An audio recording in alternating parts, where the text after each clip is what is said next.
فإذا جاء أمر الله إنك لمن المرسلين قضي بالحق تنزيل العزيز وخسر هنالك المبطلون لقد حق القول على الله الذي جعل لكم الأنعام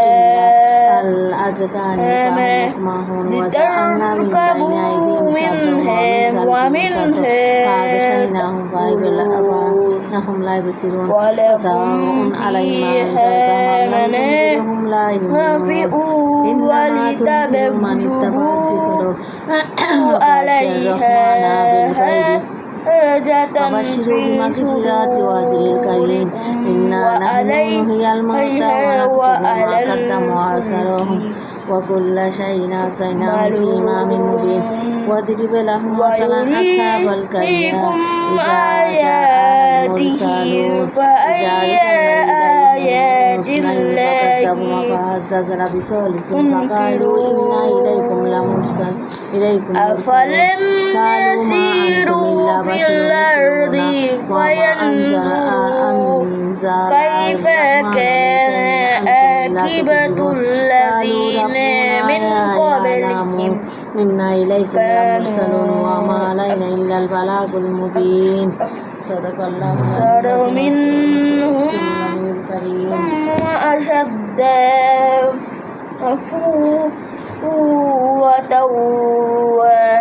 وآثارا في الأرض فما أغنى عنهم ما كانوا يكسبون فلما আসসালামু আলাইকুম, সবাই কেমন আছেন? আশা করছি যে যেখানে আছেন ভালো আছেন, সুস্থ আছেন। আমরাও আলহামদুলিল্লাহ ভালো আছি, সুস্থ আছি। আবারও নতুন দিন, নতুন একটা ব্লগ নিয়ে চলে আসলাম আপনাদের সামনে। যেহেতু আমি লাইফস্টাইল ব্লগ করি, সো সকাল থেকে কি করি না করি সেটা আপনাদের সাথে শেয়ার করি। তো সকালে উঠেই ঘুম থেকে মা ছেলে একটু ফজরে নামাজ পড়লাম, একটু কোরআন তেলাওয়াত করলাম, দোয়া জিকির করে এখন উঠলাম। তো যাই হোক, আজকে অবশ্য সারাদিন তেমন কোনো কাজ নাই, তবে একটা গুরুত্বপূর্ণ কাজ আছে, এই যে মেহেদি পাতাগুলো উঠানো। আর এমনি রান্নাবান্না কিছু নাই, ঘর দোর ঝাড়ু দেওয়াটাই আছে। আর বাসি বিছনা আমার ছেলে গুছিয়ে ফেলেছে আমরা নামাজ পড়তে পড়তে। তো যাই হোক, ওইদিকের গোছগাছের কাজও আর তেমন নাই, মিনির খাওয়া দেওয়া হয়ে গেছে।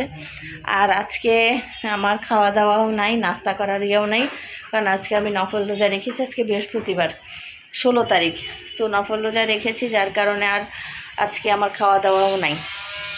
তো যাই হোক, এখন থেকে শুরু করলাম। তারপরেও যেটাই করি আপনাদের সাথে শেয়ার করব, আশা করি আপনারাও সাথে থাকবেন। আর আমার ভিডিওগুলো যদি আপনাদের ভালো লাগে please like, comment and share করবেন, আর চ্যানেলটা সাবস্ক্রাইব করে দেবেন। ঠিক আছে, তাহলে এখন যাই, একটু ঘর দোরটা ঝাড়ু দিই আর মেহেদি পাতাগুলো তুলতে বসবো। সেই যে কথা বললাম, এরপরে মেহেদিগুলো পরিষ্কার করে ব্লান্ড করে ফ্রিজে রেখে দিয়েছি, সেটা আর আপনাদের সাথে শেয়ার করলাম না। এরপরে হেল্পিং হ্যান্ড এসেছিলো। আমার এমনি পার্মানেন্ট হেল্পিং হ্যান্ড নাই, বাট ও মাঝে মধ্যে এসে করে দিয়ে যায় যখন প্রয়োজন। তো সে এখানে আলু ভাজি কেটে দিয়েছে, এটা আমি ফ্রোজেন করব, ফ্রিজে রেখে দিব। আর এখানে এটা পেঁয়াজুর জন্য, বিকালে যেহেতু ইফতারের জন্য পেঁয়াজু বানাবো, এই যে পেঁয়াজুর ডালও ভিজিয়েছি। এই যে দেখেন, এই ডালের সাথে আলুটাও মিক্স করে ডালের বড়া দিয়ে পেঁয়াজু করব। তারপর আরেকটা জিনিস খেতে ইচ্ছে করছিল আমার, দেখাই আপনাদেরকে, এই যে গরুর ভুঁড়ি। তো ভুঁড়িটা রান্না করছি। ভুঁড়ি আমার ফ্রিজে সবসময় থাকে, পরিষ্কার করা, একদম সিদ্ধ করে রেখে দেওয়া থাকে। তো ওই জন্য ভুঁড়িটা বসিয়ে অবশ্য আমি নামাজ পড়তে গিয়েছিলাম। তো এই যে ভুঁড়িটা এখনও হয়নি, হবে। আর এদিকে এই যে রুটি ফ্রোজেন করলাম, ওই যে হেল্পিং হ্যান্ড এসেছিলো, সে রুটি করে দিয়েছে।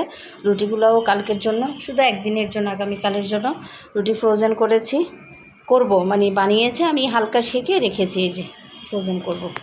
এই যে ভিউয়ার্স দেখেন, আমার ভুঁড়িটা কুকার থেকে নামিয়ে আমি কড়াতে দিয়েছি। এখন এটাকে একদম বুনা বুনা করে ফেলবো। কালো কালো করবো না, অন্য সময় কালো কালো করে, আজকে একদম সফট রাখবো, কারণ একটু শক্ত শক্ত কুরকুরে করলে না আমার ছেলে আর আপনাদের ভাইয়া খেতে পারে না, তাই এরকম রাখবো। তো মোটামুটি আমার রান্না ডান। দেখেন কি সুন্দর একটা লুক এসছে। মাশাআল্লাহ। এভাবে ভুড়ি রান্না করলে দেখেই জিভে জল এসে যাবে। যদিও আমি রেসিপিটা আপনাদের সাথে শেয়ার করে নিই, বাট যাক, ইফতারের সময় খাবো। এইদিকে একটু বাইরে দেখায়, আজকে নাকি রথযাত্রা, আর এখানে বাইরের অবস্থাটা দেখেন, কি মেঘ, বৃষ্টি এসে গেল। ছেলেকে কোচিংয়ে পাঠিয়েছিলাম, মানে নিচে নেমেছে, দেখলাম ওরে আল্লাহ কি জোরে বৃষ্টি। এই যে আপনাদের সাথে কথা বলতে বলতেই বৃষ্টি চলে আসলো, দেখছো, ভাগ্যিস ডেকে নিয়ে আসছি আমি। মানে ওরা গাড়ির জন্য দাঁড়িয়েছে, পরে চিন্তা করলাম আসলে মায়ের মন তো না, মারা বুঝতে পারে সব কিছু। তো যাই হোক, ভাবলাম যে রিক্সায় যদি উঠেও না বাচ্চারা ভিজে একদম ইয়ে হয়ে যাবে, যার জন্য ডেকে নিয়ে আসছি। দেখেন সেই জোরে বৃষ্টি আসছে, আজকে নাকি রথযাত্রা। আল্লাহ কি বৃষ্টি, যেমনি বাতাস তেমনি বৃষ্টি শুরু হয়ে গেল। হ্যাঁ, রথযাত্রার সময় বৃষ্টি হবেই। দেখো মুহূর্তের মধ্যে বৃষ্টি চলে আসছে।